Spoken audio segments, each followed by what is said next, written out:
नमस्कार भैरसिकांनो. आजची भयकथा लिहिली आहे सुविधा देसाई यांनी. मॅडम साताऱ्याच्या आहेत आणि छंद म्हणून दर्जेदार भयकथा लिहिण्यात त्यांचा हातखंड आहे. आता ऐकूया सुविधा देसाई लिखित चूक कोणाची.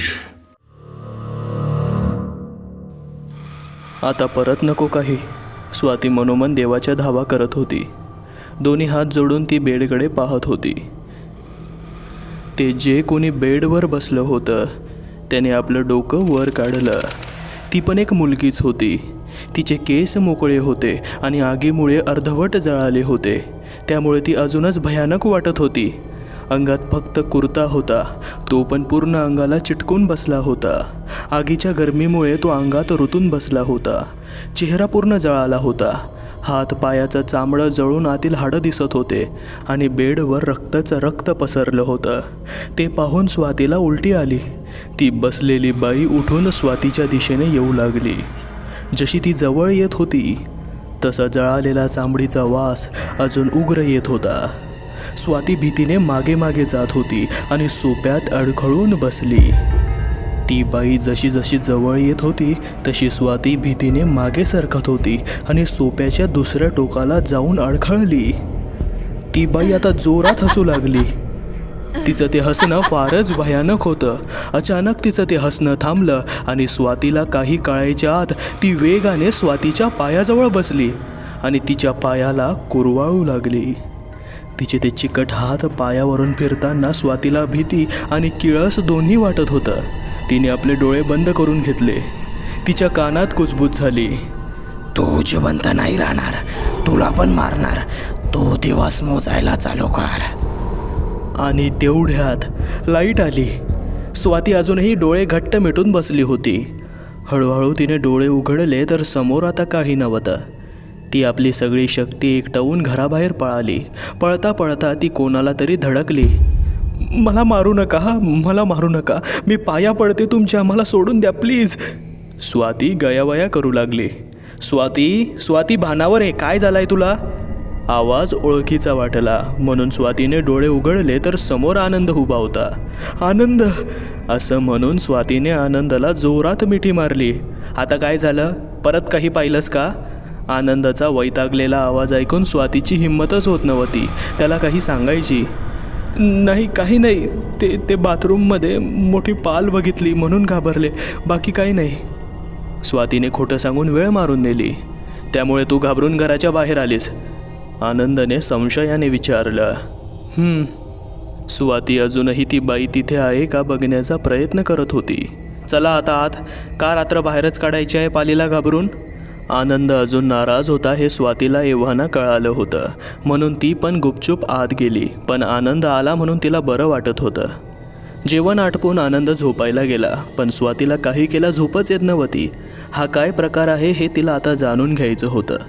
आतापर्यंत एवढं कळालं होतं की त्या तिघी जणी आहेत, पण त्या कोण आहेत? त्यांचा या घराशी काय संबंध आणि त्या मलाच का म्हणून दिसत आहेत? तिचे विचार चक्र चालू झाले. स्वातीने ठरवलं की ह्या गोष्टीचा छडा लावायचाच. तिने मनात हे पक्क केलं आणि झोपून गेली. सकाळी जाग आली तेव्हा 7:30 वाजले होते आणि आनंद पण कुठे दिसत नव्हता. कदाचित जॉगिंगला गेले असतील असा विचार करून स्वाती फ्रेश होण्यासाठी बाथरूममध्ये गेली. बाहेर आल्यावर ती विचार करू लागली की या सगळ्याची सुरुवात त्या बेडरूमपासून झाली. त्या तिघी ह्या बेडरूममधूनच बाहेर येत होत्या, म्हणून तिने बेडरूम शोधायला सुरुवात केली. ती प्रत्येक वस्तू, प्रत्येक कोपरे, प्रत्येक सामान काळजीपूर्वक पाहू लागली. खूप शोधाशोध करूनही काही मिळालं नाही, म्हणून ती नाराज झाली. थकून बेडवर बसल्यावर तिला एकदम आठवले की त्या दिवशी ती दुसरी बाई त्या कपाटाच्या कोपऱ्यात जाऊन गायब झाली. तशी स्वाती विजेच्या वेगात उठली आणि कपाट उघडून पाहू लागली. तिने कपाटातले सर्व सामान काढून बेडवर टाकले, पण त्यात पण तिला काहीच मिळाले नाही, म्हणून ती भिंतीवर हात आपटून तिथेच उभी राहिली. तेव्हा तिच्या लक्षात आलं की भिंत आतून पोकळ आहे. तिने पूर्ण भिंत चाचपडली. तेव्हा तिला कळालं की कपाटामागील भिंत तेवढीच पोकळ आहे, म्हणून ती कपाटावरील सर्व सामान काढून कपाट ढकलण्याचा प्रयत्न करू लागली. तेव्हा तिला आनंद घरी आल्याची चाहूल लागली. तशी ती कपाटाजवळ उभं राहून कपडे लावायचं नाटक करू लागली. हे सर्व काय आहे स्वाती? एवढा का पसारा केला आहेस? काही नाही, खूप पसारा झाला होता म्हणून सामान लावत होती. स्वातीचा श्वास जड झाला होता. स्वाती, आय एम सॉरी काल जे बोललो त्याबद्दल, पण काय करू, तुला माहीत आहे ना मला या घराबद्दल किती अटॅचमेंट आहे ते. म्हणून तू असं बोलली तर मला वाईट वाटलं. आनंद खाली मान करून बोलत होता. आनंद, तुम्ही वाईट वाटून घेऊ नका, माझं पण चुकलंच. स्वातीने आनंदचा चेहरा आपल्या हाताच्या उंजळीत घेऊन बोलली. चल दोघं मिळून चहा पिऊ मस्त. आनंद खुश होऊन बोलला. हो बसा तुम्ही, मी तुमची आवडती इलायचीवाली चहा करते. स्वातीच्या चेहऱ्यावर पण आनंद दिसत होता. अच्छा ऐक ना स्वाती, आज जॉगिंगला गेलो तर माझा खूप जुना मित्र भेटला ग. शाळा सोडल्यापासून आज भेटला. तो पण सुट्टी काढून गावाला आला आहे. तर संध्याकाळी आमच्या 3 ते 4 मित्रांचा ग्रुप पार्टीला जाणार आहे. If you don't mind can I. अहो तुम्ही जावा, माझी का परवानगी मागत आहात. स्वाती आनंदाच्या हातावर हात ठेवत बोलली. अगं तुला विचारायला नको का, तू माझी लाडकी बायको आहेस ना. असं बोलता स्वाती लाजली. हाय तेरी अदा एक दिन मार डालेगी. आनंद एकदम फिल्मी स्टाईलमध्ये बोलला आणि दोघंही खळखळून हसले. आनंद संध्याकाळी जवळपास 7:30ला घरातून निघाला. स्वाती, मला यायला उशीर होईल. साधारण रात्रीचे 12 ते 12:30 होतील. तर तू एकटी राहशील ना. आनंदाला स्वातीची काळजी वाटत होती. तुम्ही माझी काळजी करू नका. आणि आपल्या घरात कशाची भीती. आता स्वातीला भीती वाटत नव्हती. तिला आता सत्य काय हे जाणून घ्यायचं होतं. असं बोलून तू माझ्या मनावरचा भारच हलका केला Swati. I love you, bye. असं बोलून आनंद घराबाहेर निघाला.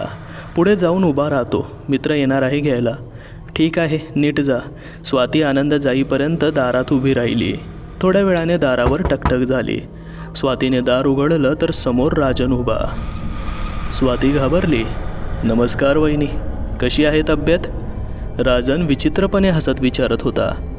तुम्ही का आला आहात इथे. आनंद घरी नाही आहेत. स्वाती आवंडा गिळत बोलली. म्हणूनच आलो आहे. राजन तोंडातल्या तोंडात पुटपुटला. काय, काही बोललात का. स्वातीने संशयाने विचारले. काही नाही, एक ग्लास पाणी मिळेल का प्यायला. राजन आपल्या मानेवर हात फिरवत बोलला. हो थांबा, इथेच आणते पाणी. असं म्हणून स्वाती पाणी आणायला किचनमध्ये गेली. राजनने आजूबाजूला बघितलं आणि सरळ किचनकडे चालू लागला.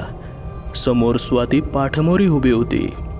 राजन तिच्या उघड्या कमरेकडे एकटक बघत होता आणि हळूहळू पुढे सरकत होता.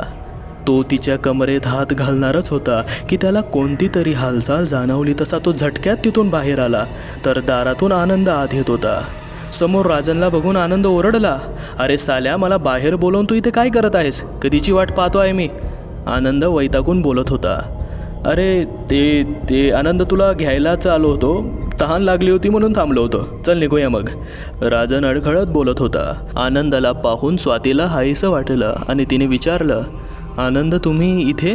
अगं माझं घड्याळ हां हे बघ इथेच राहिलं होतं. आनंद घड्याळ मनगटावर बांधत बोलला. चल आता, नाहीतर उशीर होईल.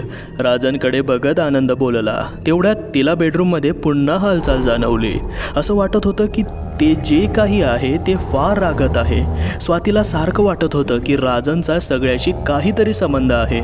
आता वेळ आली होती की त्या कपाटामागे काय रहस्य आहे ते जाणून घ्यायची. स्वाती लगबगीने बेडरूममध्ये गेली. सर्व सामान तिने परत बेडवर काढून ठेवलं आणि कपाट ढकलण्याचा प्रयत्न करू लागली. सामान काढल्यामुळे कपाट ढकललं जात होतं. शेवटी 10 ते 15 मिनिट जीवाचा आटापिटा करून कपाट बऱ्यापैकी सरकलं होतं आणि पुढचं दृश्य पाहून स्वाती जागेवरच थबकली. त्या कपाटामागे दरवाजा होता आणि त्याला टाळा होता. स्वातीने हातोडी आणून तो टाळा 2 ते 3 फटक्यात तोडून टाकला. आता स्वातीला दरवाजा उघडण्याची भीती वाटू लागली. माहीत नाही आत काय असेल, पण तिने निश्चय केला होता की सत्याचा शोध लावणार. म्हणून तिने ताकदीने दरवाजा उघडण्याचा प्रयत्न केला. पण जसा दरवाजा उघडला, आतून एक उग्र असा दर्प आला जो असह्य होता. आत काळोखही भरपूर होता. स्वातीने आधीच बॅटरीची तयारी केली होती. आत तिला पायऱ्या दिसल्या. नाकावर हात ठेवून ती पुढे जाऊ लागली. 10 ते 12 पायऱ्या संपल्यावर खाली खूप मोठी खोली होती. तिने बॅटरीचा प्रकाश आजूबाजूला टाकला, पण नीट काही दिसत नव्हता. वास पण आता असह्य झाला होता. ती बॅटरीच्या प्रकाशात लाईटचं बटन शोधू लागली. 2 ते 3 मिनटं शोधाशोध केल्यावर तिला बटन सापडलं आणि खट्ट असा आवाज करून लाईट आली. प्रकाशात समोर स्वातीला जे दिसलं ते तिने कधी आयुष्यात पाहिलं नव्हतं. आता चक्कर येणं एवढंच बाकी होतं. समोर एक बेड होता, लाकडी जुना असा. त्यावर चादर अंथरलेली होती, पण पूर्ण रक्ताने माखलेली. त्याच्या दोन्ही बाजूला साखळ दंड होते. बाजूला लोखंडी मांडणी होती, त्यावर वुडकटर, छिन्नी, हातोडा, 2-3 प्रकारचे चाकू, ब्लेड आणि असं बरंच काही ठेवलं होतं. स्वातीने जवळ जाऊन पाहिलं तर सगळी अवजारे रक्ताने माखली होती. हे बघून स्वातीला मळमळून आलं. सगळं रक्त सुकलं होतं. तेवढ्यात तिला कोणाची तरी हालचाल जाणवली. स्वाती घाबरून पायऱ्यांकडे पाहू लागली. आता आपलं काही खरं नाही असं वाटतच होतं. तोच आवाज आला. स्वाती, तूच आहेस ना गं? आवाज ऐकून स्वातीला धीर आला आणि ती पळतच त्या व्यक्तीकडे धावत गेली. निलिमा, स्वाती आनंदाने ओरडली. तुला पाहून मला खूप धीर आला Nilima. I miss you so much. आणि स्वाती रडायला लागली. अगं हो, तू बोलावलं आणि मी येणार नाही असं होईल का? निलिमा स्वातीची खास मैत्रीण होती, अगदी लहानपणापासून. स्वातीने सगळा प्रकार निलिमाला आधीच सांगितलेला होता. निलिमाला कळालं होतं की स्वातीला तिची गरज आहे, म्हणून ती आली होती. निलिमा, हे बघ समोर काय प्रकार आहे ते, असं म्हणून स्वातीने समोर बोट दाखवलं. समोरचं दृश्य बघून निलिमा हादरली. नक्की इथे काहीतरी विचित्र असं होत आहे, जो आनंदाच्या अपरोक्ष इथे येतो, कारण तसंही आनंद इथे नसतात. पण काय असेल हे? स्वाती आता सखोल विचार करू लागली. ह्युमन ऑर्गन ट्रॅफिकिंग म्हणजे मानवी अवयव चोरून विकण्याचा धंदा. निलिमा डोक्यावर जोर देऊन बोलली.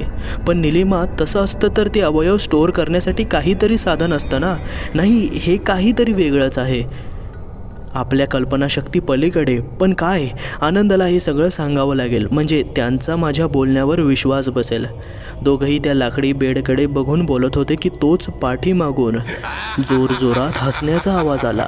एक व्यक्ती पायऱ्यांवरून उतरून खाली येत होता. अर्ध्या पायऱ्यांवर अंधार असल्यामुळे त्याचा चेहरा दिसत नव्हता, पण जसा तो प्रकाशात येत होता तसा त्याचा चेहरा नीट दिसू लागला.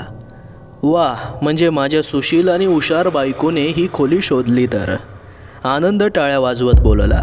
आनंद, तुम्ही, म्हणजे तुम्ही हे सगळं तुम्ही केलं? स्वातीला खूप मोठा धक्का बसला. हो, मीच तो ज्याने हे सगळं केलं. आनंद रागाने बोलत होता. पण का आनंद, का? आणि हे काय आहे सगळं? स्वाती रडत रडत बोलत होती. मी हे केलं ते माझ्या बाबांसाठी, माझी आई. अरे आई बोलायला पण लाज वाटते मला त्या बाईला. माझे बाबा खूप प्रेम करायचे त्या नालायक बाईवर. पण काय झालं? दिला ना तिने धोका. बाबा घरात नसताना वेगवेगळ्या पुरुषांबरोबर संबंध ठेवायची. माहीत नाही किती यार होते तिचे. दिवसातून 2 ते 3 वेळा तर हे सगळं ठरलेलं असायचं. तिला एक मुलगा आहे हे पण ती विसरली होती. तिच्या बेडरूमच्या बाहेर 5-5, 6-6 तास बसून राहायचो. दारावर थाप मारायचो. आई, भूक लागली आहे, काहीतरी खायला दे ना. म्हणत अख्खी दुपार जायची, पण तिने कधी माझ्या हाकेला दाद दिली नाही. बाहेर फक्त आवाज यायचे ते त्यांच्या करत असलेल्या पापाचे. कधी कधी ते आवाज एवढे असह्य असायचे की मी कान बंद करून बसायचो, तरी आवाज यायचेच. एकदा बाबा अचानक कामावरून लवकर आले आणि मला बाहेर बसलेलं बघितलं. त्यांच्या बेडरूममधून आवाज येत होते, म्हणून त्यांनी दुसऱ्या चावीने दार उघडलं. बघतो तर काय, बाबांचा खास मित्र आणि ती बाई नको त्या अवस्थेत होते. बाबांनी पटकन माझे डोळे बंद केले आणि दार लावून घेतलं. बाबा जमिनीवर कोसळले. मी बाबा बाबा म्हणून खूप हाका मारल्या, पण त्या ऐकायला माझे बाबा जिवंतच नव्हते. त्यांना अटॅक आला होता, मेजर अटॅक. पण एवढं सगळं होऊनही त्या बाईला कसलीच लाज नव्हती. तिचे हे खेळ परत 2 ते 3 दिवसांनी चालू झाले. आता मला सहन होत नव्हतं. एक दिवस ती मला सोडून पळून गेली आणि माहीत नाही कोणाबरोबर. पण तेव्हापासून या बायकांचा मला राग यायला लागला. तुझ्या आधी 3 लग्न केले. एक होती आशा, दुसरी गौतमी आणि तिसरी उषा. तिघी पण चांगल्या होत्या, पण मला फक्त बदला घ्यायचा होता त्या बाईचा, म्हणून सगळ्यामध्ये मला तीच दिसायची. आणि त्या तिघींना पण हनीमूनसाठी इथेच आणलं. नाटक केलं प्रेमाचं आणि मग मारून टाकलं. इथेच, ह्या बेडवर. आणि आता तुला पण नाही सोडणार मी स्वाती. असं म्हणून आनंदाने आधीच हातात घेतलेली तलवार उचलली आणि गोळी झाडल्याचा आवाज आला. स्वाती घाबरून खाली वाकली. तिने बघितलं की आनंदाच्या हाताला गोळी लागली होती आणि तो जमिनीवर जखमी पडला होता. पोलीस आले होते. त्यांनी आनंदाला कॉलरला पकडून उठवले आणि बाहेर आणले. आनंद अजूनही मोठमोठ्याने हसत होता. स्वाती अजूनही सावरलेली नव्हती. तिला विश्वासच बसत नव्हता की आनंद असं काही करेल. स्वाती, निलिमाने स्वातीच्या खांद्यावर हात ठेवला. हे पोलीस, मीच बोलावलं होतं. तुझा फोन आला तेव्हाच मी माझ्या ओळखीच्या पोलीस ऑफिसरला सांगून ठेवलं होतं. हे काय झालं निलिमा, हे काय झालं, असं म्हणून स्वाती निलिमाच्या गळ्यात पडून रडू लागली. तोच तिला 3 आकृत्या दिसल्या. त्याच होत्या, आशा, गौतमी, उषा. स्वातीकडे बघून हात जोडून उभ्या होत्या. जणू त्या तिघी स्वातीचे आभार मानत होत्या. नंतर हवेत विरून गेल्या. 2-3 दिवसांनी निलिमा आणि स्वाती पोलीस स्टेशनमध्ये गेल्या. तेव्हा पोलिसांनी सांगितलं की आनंद हा मानसिक रुग्ण आहे. त्याने हे 3 खून फार अमानुष पद्धतीने केले होते. एकीचा रेप केला होता, ते पण अनैसर्गिक पद्धतीने, आणि नंतर तिचा चेहरा हातोडीने ठेचून टाकला. दुसरीचा पण अनैसर्गिक पद्धतीने रेप केला आणि नंतर वुडकटरने पायच कापून टाकला आणि तिला तसंच सोडून दिलं मरायला. तिसरीचा पण रेप केला आणि घरापाठीमागे तिला जाळून टाकलं आणि तिघींना पुरून टाकलं घरामागे. आणि आनंद नेहमी अनाथ मुलींना फसवायचा, नंतर कोणी विचारायला नको म्हणून. हे सगळं ऐकून काय बोलावं कळत नव्हतं स्वातीला. आता तिला कळालं की ते गुरगुरणं, राग करणं आनंदसाठी होतं, राजनसाठी नाही. त्या तिथून निघाल्या. एका हॉटेलमध्ये चहा पित होत्या. निलिमा, मला आनंदाचा राग नाही आला ग, उलट मला वाईट वाटलं. त्याच्या मनातलं दुःख तो कोणाला सांगू शकला नाही, म्हणून तो क्रिमिनल झाला. यात चूक कोणाची? आनंदाची, त्याच्या आईची, त्याच्या बाबांची, माझी किंवा त्या तिघांची? कामच्या होणाऱ्या बाळाची? चूक कोणाची? असं म्हणत स्वातीने आपल्या पोटावरून हात फिरवला.